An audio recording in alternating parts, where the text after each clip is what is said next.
Tous les corps qui se trouvent sur la Terre sont attirés vers le centre de la planète. Cette force s'appelle l'attraction terrestre.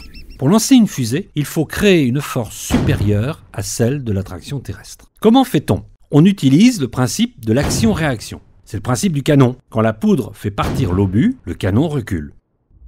Pour la fusée, on fait brûler d'importantes quantités de carburant en direction du sol. C'est le mouvement appelé action. Cette action provoque une réaction, la fusée s'élève. Et pour que la fusée atteigne son orbite autour de la Terre, la poussée de ces gaz doit garder la même force pendant plusieurs minutes. Sinon, la fusée retombe. Comment faire ? Dans les années 50, on a mis au point la fusée à étages. Prenons par exemple la fusée européenne Ariane 5. Elle est constituée de 2 étages. Chacun dispose d'un moteur et d'une réserve de carburant, de l'hydrogène, et de comburant, de l'oxygène.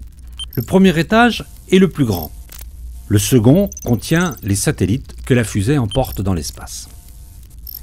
Mais ce n'est pas tout. La fusée décolle grâce à 2 gros moteurs, les boosters, qui contiennent de la poudre. Voici comment se déroule un lancement. On allume les 2 boosters à poudre et le moteur du premier étage. La fusée décolle. Au bout de 2 minutes et une vingtaine de secondes, toute la poudre est brûlée, les 2 boosters sont largués, ils retombent sur Terre. Pendant ce temps, le moteur du premier étage est poussé à fond, la fusée continue de s'élever.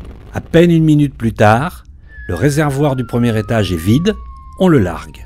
C'est le moteur du second étage qui prend le relais pour la dernière poussée jusqu'à l'orbite terrestre à 650 km de la Terre.